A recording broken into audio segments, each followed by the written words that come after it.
충만한 기쁨을 주는 네 번째 요건, 바로 말씀입니다.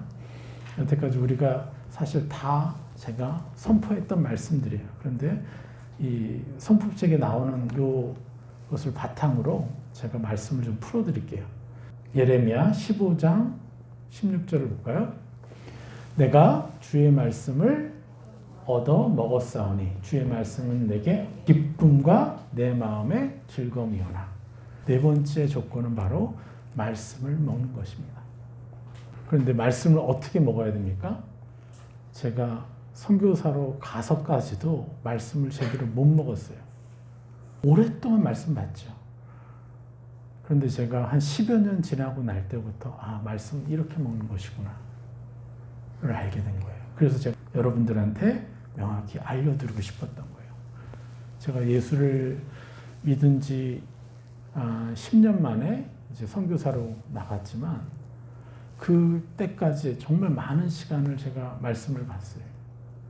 그리고 선교지에 가서도 당연히 그렇게 봤지만 왜 이렇게 많이 사람들이 말씀을 보고 헌신하는데 왜 삶이 안 바뀔까? 말씀을 만나고 있잖아요. 그럼 말씀을 만난다는 것은 하나님 형상과 만나는 거 아니에요? 그럼 하나님 형상과 만나면 사람이 바뀌어야죠. 하나님 형상처럼. 그런데 그걸 알게 됐어요. 각자 자신이 생각하는 하나님의 이미지에 따라서 그렇게 말씀을 봐도 그렇게 바뀌는구나. 그렇게 가는구나. 그래, 너무 어리석죠. 내 생각으로, 내 상처로 하나님을 제한해 버리는 거잖아요. 그게. 내 경험과 내 상처로 하나님을 제한해 버리는 거예요. 그래서 우리는 끊임없이 사람으로부터 들은 하나님이 아니라 내가 직접 만나서 하나님과 확인해야지 내가 여태까지 속아왔던 하나님의 형상으로부터 벗어날 수가 있는 거예요. 분명히 얘기합니다. 내가 주의 말씀을 얻어 먹었사오니 주의 말씀 내게 기쁨과 내 마음의 즐거움이오나. 하나님의 말씀을 먹을수록 어떻게 돼요? 내게 하늘의 기쁨이 온다는 거죠. 그리고 내 안에 온전한 하늘 차원의 즐거움이 생기는 거죠. 자, 우리 말씀을 먹는 것의 정확한 의미를 한번 풀어드리도록 하겠습니다. 요한복음 15장 1절 나는 포도나무요 내 아버지는 농부라. 여기서 뭐라고요? 예수님은 누구예요? 참 포도나무고 하나님은 누구예요? 농부라. 물은 내게 붙어 있어 열매를 맺지 아니하는 가지는 아버지께서 그것을 제거해 버리시고 물은 열매를 맺는 가지는 더 열매를 맺게 하려 하여 그것을 깨끗하게 하시느니라. 너희는 내가 일러준 말로 이미 깨끗하여졌으니 내 안에 거하라. 나도 너희 안에 거하리라. 가지가 포도나무에 붙어있지 아니하면 스스로 열매를 맺을 수 없음 같이 너희도 내 안에 있지 아니하면 그러하리라. 나는 포도나무요 너희는 가지라. 그가 내 안에 내가 그 안에 거하면 사람이 열매를 많이 맺나니 나를 떠나서는, 여기서 떠나다는 건 분리를 뜻해요. 나와 분리돼서는 너희가 아무것도 할 수 없습니다. 사람이 내 안에 거하지 아니하면 가지처럼 밖에 버려져 마르나니 사람들이 그것을 모아다가 불에 던져 살았느니라. 너희가 내 안에 거하고 내 말이 너희 안에 거하면 무엇이든지 원하는 대로 구하라. 그리하면 이루리라. 너희가 열매를 많이 맺으면 내 아버지께서 영광을 받으실 것이요 너희는 내 제자가 되리라. 사실 요한복음 15장 말씀은 지난주에 했죠. 지난주에 9절부터 이제 12절, 7절부터 이렇게 쭉 나가는 건데 사실 요거를 같이 이제 다뤘어야 되는데 너무 오래 걸릴까봐 못했습니다. 열매를 맺기 위한 요소가 뭡니까? 여러분, 열매를 맺기 위한 요소. 먼저 그 포도나무가 있어야 되죠. 그리고 토양이 있어야 돼요. 겨울 때문에 땅에 묻어놔요. 그러다가 이제 그 포도나무를 세워서 그게 잘 자라면 거기서 가지가 나오고 거기서 열매가 맺잖아요. 그래서 포도나무가 좋아야 돼요. 그리고 토양과 그 외 조건이 다 좋아야 돼요. 그래서 제가 살았던 곳에서 2시간만 운전해서 가면요. 세계에서 두 번째로 낮은 지역이 나와요. 근데 포도 한 송이가 얼마나 큰지 아세요? 씨 없는 포도가 이만해요. 한 송이가. 네. 재훈이가 그걸 따는데 못 들어. 무거워가지고. 네, 이렇게. 그 사막에서 하나님 걸 길러내시는 거예요. 놀라운 거. 그 사막에, 그 골짜기에서. 그런데 여기서 조건은 어떻습니까? 조건이 사실상 너무 완벽한 거예요. 우리가 열매 맺기 위해서 필요한 모든 조건이 너무 완벽하다는 거예요. 왠지 아세요? 포도나무는 그 자체가 누구세요? 예수님이에요. 예수님 자체가 병들었겠어요? 완벽해요.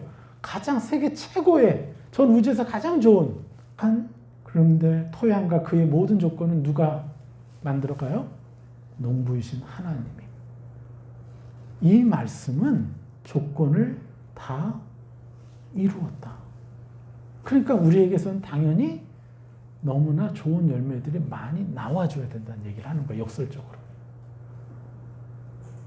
여러분이 고아로 태어났건, 여러분이 정말 폭력적인 아버지, 아니면 술주정뱅이 아버지, 어머니 이렇게 태어났고 상관없다는 거예요. 우리가 예수님만 믿으면 우리는 너무나 찬란한 열매들이 나올 수밖에 없는 조건 안에 우리가 있다라는 걸 얘기하는 거예요. 그래서 포도 열매는 당연히 잘 맺을 수밖에 없고, 그래서 실제로 가진 우리는요 할 일이 없어요. 뭔지 아십니까? 여기서 중요한 것은 가진 우리는 할 일이 없다라는 거예요. 그런데 많은 그리스도인들은 너무나 많은 노력을 해요. 너무나 많은 일들을 해요.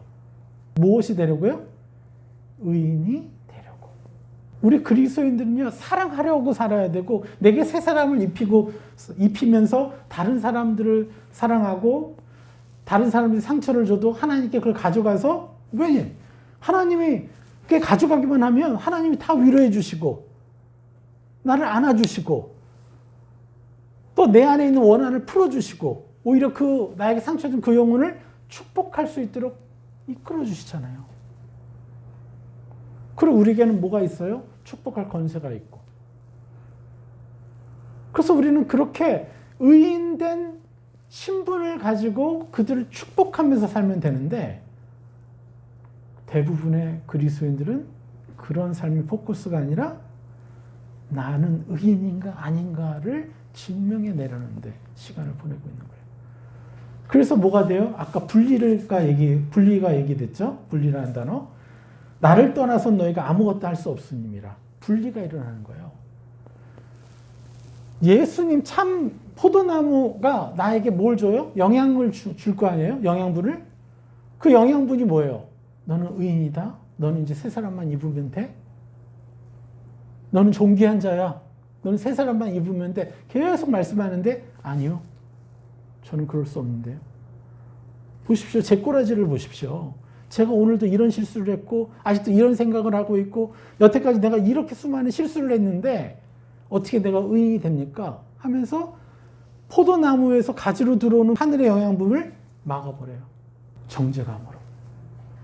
나는 포도나무에게서 말을 듣고 포도나무가 말씀하시는 것을 당연히 내 것을 인정해야 되는데, 나는 사단이 말하는 넌 아직 의인 아니야. 너 이렇게 했잖아. 오늘 아침도. 너 어제 저녁에 이렇게 했잖아. 네가 무슨 의인이야. 적그리스도적인 발언에 화전이 들어올 때마다 그것에 동의를 하는 거예요. 그러니까 그 가지가 포도나무에게서 그 영양분, 하나님 말씀을 제대로 받을 수 있겠어요? 거절해 온 거죠. 그래서 나를 떠나서는 너희가 아무것도 할 수 없습니다. 나를 떠나서는. 나를 떠난다는 게 뭐야? 분리라고 그랬죠. 그 오는 것과 오는 영양분, 하나님 말씀 내가 차단해버리는 게 바로 분리인 거죠. 그러니까 당연히 어떤 결과를 얻었어요? 6절에 사람이 내 안에 거하지 아니하면 가지처럼 밖에 버려져 마르나니 사람들이 그것을 모아다가 불에 던져 사르느니라. 아무런 영향력을 발휘할 수 없는 지금의 교회의 상태들. 우리가 이런 일이 이루어질 때마다 우린 정말 우리 교회가 회개해야 돼요. 저들은 세상에 나가서 저렇게 놀다 보니까 저렇게 당했나 보다. 이렇게 말하는 목사가 있으면요. 하나님의 마음이 없는 사람이에요. 하나님이 죄된 세상을 사랑하셨고 죄된 세상을 위해서 자신이 목숨을 바치셨잖아요. 우리를 사랑하시겠다고. 그리고 우리가 좋아서 죄를 지었어요? 어쩔 수 없이 거기서 끌리고 어쩔 수 없이 그렇게 우리가 습관화돼가지고 죄를 지었던 거잖아요. 여러분이 정말 멋진 아버지, 멋진 어머니가 되고 싶었잖아요. 그런데 그게 왜 안 됐어요? 여러분이 그렇게 훈련받고 그렇게 중독되었기 때문에 그랬을 뿐이죠. 그래서 하나님은 여러분한테 아무런 탓을 하지 않으시고 오히려 자기가 죽으시고 여러분들을 위해서 중보하시고 그분이 하시는 일은 끊임없이 계명을 지키듯 여러분을 품고 여러분을 사랑하는 거예요. 여러분에게 새 사람을 입히는 것이에요. 저는 사실 저를 위해서 기도하는 사람이 별로 없었죠. 제가 일대니까. 그런데 가끔가다 제 안에 정말 새 사람의 형상, 새 사람의 생각과 감정이 느껴질 때 이거는 하나님이 주신 거구나. 예수님이 나를 위해서 중보해 주셨구나. 나에게 새 사람을 입혀주셨구나. 그래서 그것에 반응하고 계속해서 천국을 침노하려고 애를 쓴 거죠. 모든 것은 사실상 어때요? 완벽하다. 하나님이 농부시고 예수님이 참 포도나무예요. 근데 우리는 뭘 해왔다고요? 여태까지? 하나님의 말씀 그대로 받아들인 게 아니라 아니요 하면서 거절해왔다는 거예요. 우리는 바쁘게 움직였는데 너무 바쁘게 움직였죠. 그런데 실제로는요. 하나님이 내게 말씀하시는 것보다는 내가 나를 증명해 내려는 것에 너무나 바쁘게 지냈어요. 이거를 여러분 이제 이해하시죠? 예. 그냥 받아들이기만 하면 되는 거예요. 그래서 내게 천국의 형상이 내 거라는 것. 왜냐? 포도나무가 바로 천국의 형상을 충만하게 갖고 계시잖아요. 나는 그 포도나무에 내 줄기가 내가 붙어 있잖아요. 그럼 어떻게 해요? 그분이 나잖아요. 그분이 나이어야만 되는 거잖아요. 그래야 열매가 나는데 내가 뭐라고 그 참 포도나무의 존재를 내가 괴멸시켜버리냐 이거죠. 이거는 나만 거절하는 게 아니라 하나님 자체를 부정해버리는 거랑 똑같은 거예요. 난 붙어있으면 그분이 말씀하시는 나가 돼야 되죠. 나라고 인정해 드려야 되죠. 그런데 우리는 양심상 내 것이라고 인정해 드릴 수 없습니다. 하면서 살아왔다는 거죠. 근데 3절에서는 뭐라고 합니까? 너희는 내가 일러준 말로 이미 깨끗하여졌으니. 이미 깨끗하여진 존재인데 우리는 계속 아니라고 얘기하는 거예요. 막 흐흐흐거리면서 내가 더러운 자라서 당신의 그 선하고 온전한 것들을 내 것이라고 말씀드리기가 너무 부끄럽습니다. 그래서 양심상 내 것이라고 당신의 형상을 내 것이라고 인정하기가 너무너무 어렵습니다. 너무너무 괴로워하면서. 그래서 저는 더 노력해서 당신의 순전한 형상을 받을 자격을 내가 만들어 놓겠습니다. 성령으로 시작하였다가 육체로 망하는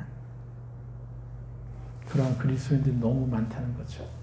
그래서 예수님 뭐라고 하십니까? 4절에 내 안에 거하라 나도 너희 안에 거하리라. 가지가 포도나무에 붙어있지 아니하면 스스로 열매를 맺을 수 없음 같이 너희도 내 안에 있지 아니하면 그러하리라. 그러니까 우리는 어차피 할 수 없는 존재이기 때문에 그분은 그대로 그냥 하신 거예요. 너무 멋지지 않습니까? 그렇죠? 여러분이 할 것이 없죠? 그냥 하나님의 형상을, 예수님의 형상은 나입니다. 이게 우리가 늘 얘기하는 뭐죠? 천국은 침노하는 자의 것이다. 하나님의 형상은 내 것 같지 않은데 내 것입니다. 이 말씀인 것이죠. 우리는 무슨 열매를 맺어야 됩니까? 열매를 많이 맺으면 내 아버지께서 영광을 받으실 것이요 너희는 내 제자가 되리라. 이렇게 말씀하십니다. 무엇보다도 나에게 이러한 놀라운 사랑을 주신 아버지를 위해서 나는 그렇게 해드리고 싶어요. 내가 어떤 상급을 받고 어떤 왕권을 누리는 것 그거보다 끊임없이 나를 인내해 주시고 나를 참아주시고 내게 소망과 희망을 부어주신 그 아버지. 항상 어느 때 찾아가도 나를 안아주시고 나를 격려해 주시는 그 아버지로부터 받은 사랑 때문에 나는 열매를 꼭 맺고 싶어요. 하나라도 더 맺고 싶고 더 많이 맺고 싶고 24시간 살아가면서 수많은 사람들에게 이 아버지를 알려드리고 싶어요. 그런데 무슨 열매입니까? 우리는 무슨 열매를 맺어야 돼요? 여러분, 우리가 전도의 열매 이전에 어떤 열매가 있어야 돼요? 내게서 나오는 열매가 있어야 돼요. 하나님의 찬란한 형상들이 이제 그 포도나무에서 포도 열매가 맺듯이 나도 하나님의 형상이 내 가지, 내 몸을 통해서 주렁주렁 나오는 이 하나님의 형상이 주렁주렁 나오는데 내가 누구를 혐오하고 누구를 판단한다? 그럼 구역질이 나야죠. 학벌 때문에 누구는 더 귀하게 여기고 누구는 낮게 여긴다? 그럼 구역질이 나야죠. 생긴 것 때문에 더 존귀함을 받고 또 누추하게 여김을 받고 구역질이 나야죠. 또 저렇게 왜 저렇게 저 사람은 왜 저렇게 살까? 판단되기 이전에 저 사람은 얼마나 힘들까요, 아버지? 판단하는 것에 구역질이 나야죠. 이게 내 안에서 가진 나의 의무예요. 하나님 형상이 주렁주렁 열리는 것이. 그런데 악은 가만히 있습니까? 그렇지 않죠. 우리가 이 열매를 계속해서 맺으면 어떤 자가 돼요? 하나님께 영광이 되고 또 우리는 예수의 제자가 되죠. 예수의 제자라는 의미는 참 의미는 뭐예요? 예수의 참 동생이 된다는 의미죠. 그러니까 이 예수의 동생들이 얼마나 많은 일을 하겠어요. 세상을 변화시킬 수 있는 일을 할 수 있는데요. 진짜 그리스도인답게 살면요. 세계를 지배하던 로마 제국을 누가 변화시켰어요? 기독교 국가로? 노예들이 바꿔놨잖아요. 노예들이 왜 로마 제국을 기독교 국가로 바꿨어요? 대제국의 그 정권을 가진 자들이 예수를 믿어야 되겠다고 결단하게 된 이유가 뭐예요? 그가 노예로 사는 많은 사람들이 예수를 믿고 막 온갖 핍박과 그 가정 속에서도 교회에 나가서 예배드리고 그 카타콤 들어가서 비밀 장소로 그거 가다가 걸리면 사자밥되고. 그런데 이 로마 제국이 너무너무 타락이 되니까 어떤 일이 벌어져요? 귀족들끼리 서로 저 사람의 딸, 저 사람의 아들이 누군지를 아는 거야. 내 아이를 결혼시키고 싶지 않은 거야.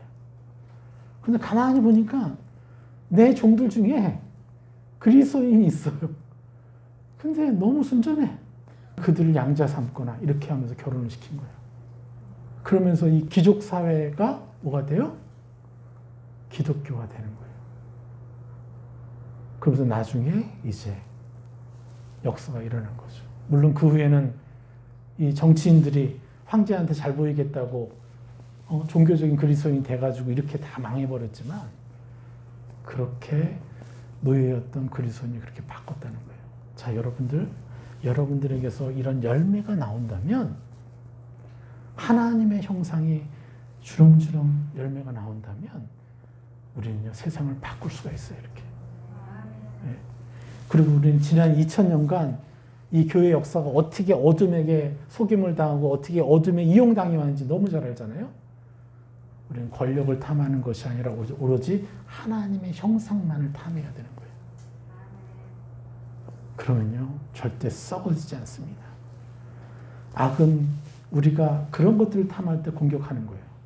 자, 고린도전서 15장 같이 읽겠습니다. 54절부터 이 썩을 것이 썩지 아니함을 입고 이 죽을 것이 죽지 아니함을 입을 때에는 사망을 삼키고 이기리라고 기록된 말씀이 이루어지리라. 사망아 너의 승리가 어디 있느냐? 사망아 내가 쏘는 것이 어디 있느냐? 사망이 쏘는 것은 죄요 죄의 권능은 율법이라. 우리 주 예수 그리스도를 말미암아 우리에게 승리를 주시는 하나님께 감사하노니 그러므로 내 사랑하는 형제들아 견실하며 흔들리지 말고 항상 주의 일에 더욱 힘쓰는 자들이 되라. 이는 너희 수고가 주 안에서 헛되지 않은 줄을 알미라. 할렐루야. 자, 죄의 권능이 뭡니까? 사망이 쏘는 게 뭐예요? 사망을 마치 인격처럼 얘기를 해요. 어둠인 사단을 얘기하는 거죠. 사단이 쏘는 게 뭐예요? 죄라는 거예요. 우리의 연약함을 들먹이면서 우리를 공격해요. 그런데 죄의 권능이 뭐라 그랬어요? 죄의 권능이라는 게 뭐예요? 우리에게 주인 노릇 할 수 있는 권능을 얘기하는 거잖아요. 그 권능을 주는 도구가 뭐예요? 율법인 거예요. 난 오늘도 이 율법을 지키지 못했구나. 난 오늘도 내가 하고자 하는 일을 이걸 못했구나. 여러분 각자가 가진 이 율법, 개인의 난 이렇게 살아야지 하는 그 율법이 다 다른데, 어떤 사람은 2시간 기도하는 사람이 있고, 어떤 사람은 4시간 기도하는 사람이 있고, 1분만 못해도 율법은 작동되게 돼 있어요, 우리에게. 그런데 그것을 어떻게 해야 돼요? 우리는 거절해야 되는데. 그런데 죄의 권능이 율법이라고 할 정도로 계속 사망은 우리에게 계속해서 화전을 쏴서 정죄감을 주어서 내 자신을 판단하고 하나님께 합당하지 않다고 여기고, 그래서 하나님의 형상은 내가 아니야라고 거절하게 하고, 이게 우리를 공격하는 사단의 간교한 괴책이라는 거예요. 세상이 창조된 이후부터 지금까지 우리는 사단의 노예로 이렇게 살았어요. 그래서 분명히 말씀하시는 거예요. 하나님이 이런 것이 아니다. 이사야 25장 8절 같이 읽어볼까요? 사망을 영원히 멸하실 것이라. 주 여호와께서 모든 얼굴에서 눈물을 씻기시며 자기 백성의 수치를 온 천하에서 제하시리라. 여호와께서 이같이 말씀하셨느니라. 할렐루야. 뭐라고 합니까? 하나님은 예수 그리스도를 통해서, 예수가 이 땅에 와서 할 일이 뭐라는 거예요? 사망을 영원히 멸하실 것이라는 거예요. 우리가 죽어서 천국에 가서 당연히 그 사망은 멸해지지만, 우리에게 중요한 건 뭐예요? 지금 하나님을 눈으로 직접 바라보고 느끼고 할 수 없는 이 땅에서는 우리는 지옥처럼 살아야 되잖아요. 그런데 너무나 놀라운 것은 예수를 믿은 사람은 사망이 멸절되는 그 시간을 보낼 수 있다는 거예요. 할렐루야. 그래서 우리가 1분 1초라도 하나님을 먼저 믿어야 되고, 하나님과 친밀한 관계를 누려서 정말 그 포도나무에서 나오는 그대로 나를 인정할 때 사망은 더 이상 나에게 화전을 쏘아도 되게 의미가 없는 그런 삶을 살게 되죠. 그렇게 되면 어떻게 돼요? 주 여호와께서 모든 얼굴에서 눈물을 씻기시며. 할렐루야. 여러분 여기서 아버지의 그 간절한 마음이 느껴지나요? 여러분의 그 지나왔던 삶에 그 눈물을 하나님이 너무너무 닦아주고 싶어 하시는. 그리고 자기 백성의 수치를, 내 자녀의 수치를 온 천하에서 제하리라. 우리가 너무너무 부끄럽고 수치스럽고, 그래서 내가 나를 견딜 수가 없어가지고 내 자신을 학대해야 되고, 내 자신을 거절해야 되고, 내 자신을 미워해야 되는, 그렇게 하게 만들었던 그 수치들을 하나님이 예수 그리스도의 보혈로 완전하게 멸절시켰고, 그것을 가지고 우리를 계속해서 정죄하면서 속이는 어둠의 권세를 끊어냈다는 거죠. 할렐루야. 이게 바로 복음입니다. 여러분, 하나님의 말씀을 먹는 완전한 비결이 뭐겠어요? 그냥 그 말씀이 있잖아요. 그게 나라고 얘기하는 거예요. 사도 바울이 수많은 사람들을 위해서 끊임없이 기도하는 모습이 보여요? 그럼 사도 바울의 저 모습이 나입니다. 그게 여러분 먹는 거예요. 예수님이 세상을 이처럼 사랑했어요? 나도 예수님처럼 이 세상을 사랑하는 동생입니다. 이것이 말씀을 진정으로 먹는 거예요. 참 포도나무에 가진 나는 그것을 나로 인정해야 돼요. 그것을 인정하지 않으면 나는요, 그냥 붙어만 있을 뿐이지 아무 열매를 못 맺는 그냥 가지일 뿐이에요. 우리 자신을 생각할 필요가 없다는 거예요. 하나님의 말씀을 완벽하게 먹는 비결은 내 자신의 어떠함에 속지 말고 오직 하나님의 형상과 하나님의 수준에 맞추어서 그게 나입니다라고 인정해 드리는 거예요. 우리가 누누이 얘기했지만 바로 하나님 말씀을 이렇게 먹어서 이제껏 우리가 배워왔던 이 천국 복음을 완전하게 누려가 봅시다. 할렐루야.